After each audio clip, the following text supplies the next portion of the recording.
In tonight's big story breakdown, we're talking Thunder right now. The team in Indianapolis, Game 6 of the NBA Finals. Pacers leading the game 64-42. Not good. We're taking a live look at the Paycom Center tonight. It is not empty despite the away game. Fans are still inside watching the game on the Jumbotron. Fox 25's Grant Palmer joining us live from Loud City Live. Grant, how's the energy in there despite the rough first half? Well, I'm going to put it to you like this, Adam. It is really loud when the Thunder are doing well.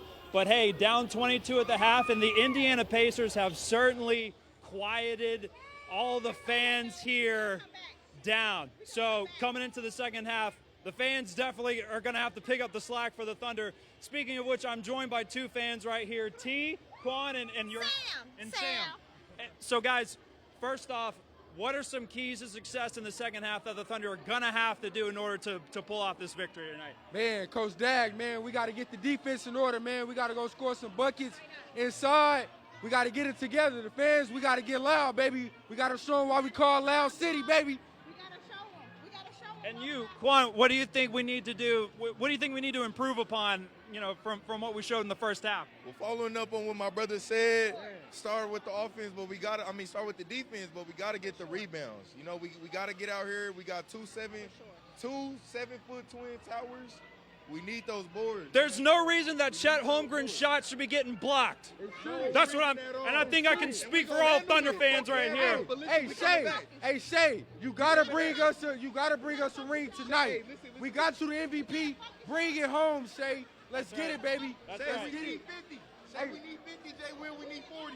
We need another 40. May I just say one more thing? Turnovers. We have to limit turnovers if we want to win in the second half. Adam, I'll send it back to you. Let's get it, man. A lot of analysis coming from Loud City Live tonight. Fans also packing into Fassler Hall to watch the game.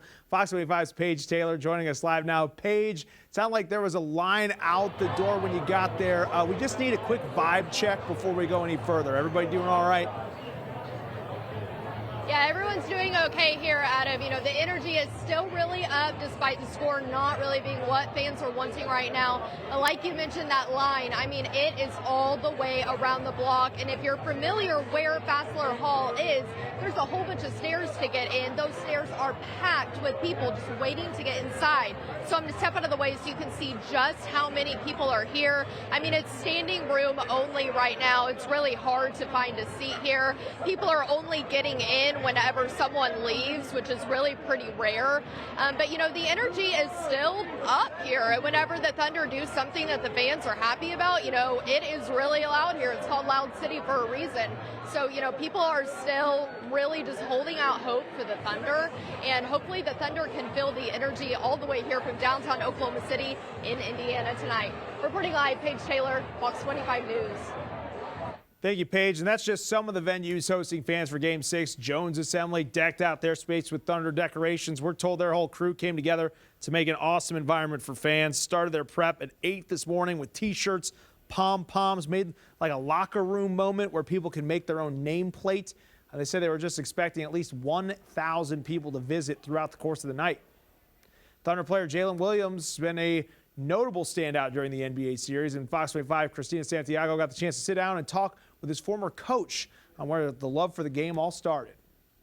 One thing about Jalen is he had like this infectious personality. He didn't have a bad day. Every day he came into the gym with excited to be there. And so that, I think, permeated through our program and rubbed off on his teammates. As a 3-year guard at Santa Clara, Williams reached 1,000 career points, averaging 12.6 points on 46.9 shooting percentage during his college career. As a basketball player, he was pretty disciplined and regimented and really obsessed with getting better. So when you have that combination of someone who's talented, who's growing into their body, you know, maturing physically, and then also working on the game on a daily basis, you know, he just got better every year. Despite his incredible offensive performance, which is now one of his standout traits, what first got him noticed was his defense. His defense is what got him into the starting lineup about 10 games into his freshman year, because he was the most reliable perimeter defender we had. He was a guy that even as a freshman we could put on the other team's best guard, and he was going to do a really good job. As Jalen kept improving, Jason could see that he was destined for something bigger. And then his junior year, he exploded. We were playing in a scrimmage, and like no one could guard him. He was just able to get to the rim anytime he wanted, and he just destroyed them. And I was like, wow, okay, this guy's going to be something. Junior year proved to be pivotal for Jalen because that's when he realized he could reach the next level. My junior year, like kind of the first couple games, I was like, I think I can go to the NBA. But it wasn't even something that I like thought about until it got to that moment. The key to his success? According to Jason, it's Jalen's work ethic and discipline. You know, he's one of the best players in the NBA, and but it's a testament to his hard work and determination and his discipline and his obsessive nature with being great. Since being drafted by the Thunder, Jalen has stayed in touch with his old coaches and remains actively involved with his alma mater. We're all very, very proud of Jalen, and you know, wish him all the best and all the success, and you know, want him to win an NBA championship. Nothing would be sweeter. Christina Santiago reporting there, while all of Santa Clara is cheering him on. So is the entire state of Oklahoma, hoping for yet another one of his fantastic finals performances. Well, Bethany Children's Health Center showing their support for the Thunder tonight, hosting watch party for their teen patients and families. Officials say this is something they planned a couple days ago, and you can see they decorated their conference center with some Thunder gear and all kinds of stuff for the patients. Just want them to feel a part of the community. A lot of times when you're stuck in the hospital, you get a little hospital TV and you're kind of stuck in your room. But this is an opportunity after therapy and after treatment to come down with some of your other patients in the space and some other families and just get a chance to just have fun with each other. The idea came after someone spotted a teen patient wearing an SGA jersey there. Sporting Goods stores on standby in case the Thunder clinch it all tonight. Both Academy Sports and Outdoors and Dick's Sporting Goods open immediately after a potential Thunder win, selling all the official Oklahoma City Championship swag. Academy locations in Oklahoma City, Edmond, Midwest City, Norman, and Tulsa will all be open in case of a Thunder win and open earlier at 7:30 tomorrow morning. Customers will be probably lined up. We have pallets of shirts that will open as soon as we hear the win. It'll all be staged up front, and we'll just usher in customers and help them as they come in. If the series goes back to Game 7 at the Paycom Center, Dick's Sporting Goods says they will keep the plan if the Thunder win the finals on Sunday. As the Thunder surge through the finals, one Metro Pie shop brought back a fan favorite dessert, spirited as the team itself. Pie Junkie in the Plaza District had a busy morning. They dropped their Thunder Pie for fans to pick up. They say since 10 o'clock in the morning, the store was packed with visitors, talking graham cracker crust, orange cream cheese mousse, and sugared blueberries, only available by the slice. It's a flavor that we normally only sell in the month of April, but we brought it back for the finals just to cheer on our guys. So it's been a very busy morning so far selling that slice.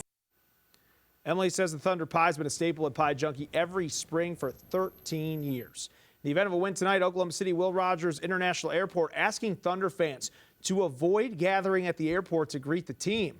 If the Thunder win, celebrations, trophy presentations, extra media may keep them from arriving till 5 or 6 in the morning. The airport is asking fans to find other ways to show support, and travelers with morning flights tomorrow urged to arrive early to allow extra time for parking, check-in, and security. That's no secret. The finals turned into a showcase of our neighbor to the north's top talent. Fox 25's Brenna Rose reports on the Thunder and Pacers Canadian connection. One of the fastest teams, but you got to slow down. Gilgeous-Alexander didn't slow down. On basketball's biggest stage, there's a Canadian quartet.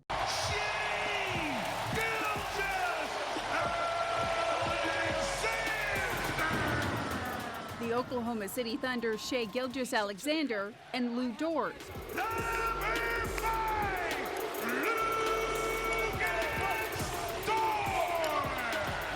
On the rebound, back up underneath and backs it home. And suiting up for the Indiana Pacers, Benedict Mathurin and Andrew Nembhard. 6'4" from Gonzaga, number 2, Andrew Nembhard.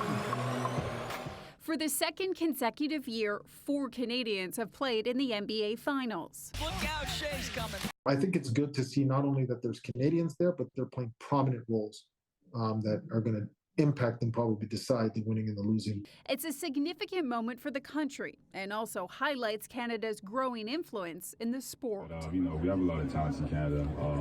A lot of guys coming up. Basketball's getting so big in Canada right now, so I won't be surprised if I see way more Canadians in the NBA. The skill set of all of those up-and-coming players, just like the 4 in the finals, was developed in part through Canada Basketball. How has Basketball Canada helped to shape these players' careers? One of the things is identifying them at a young age, right? And so when you look at somebody like Nemhard, we had him when he was in 7th grade. But Nemhard's history with SGA goes back even farther. I think I might have been 7. He was 9. We used to play in tournaments. We were like the top 2 teams growing up. Nikhil played on those teams too, so it was just fun. At the time, we're just little kids having fun. Back up top, Lou Dort. Lou Dort lines up the three-pointer. That one bangs it in. Now with a championship on the line, they're helping to motivate and inspire the next generation of players. It gives our athletes across the country the opportunity to say, wow, look at all these different ways you can affect winning. Maybe I'm not the number 1 player or the top guy, but I have value. There's still things I can do that help a team win.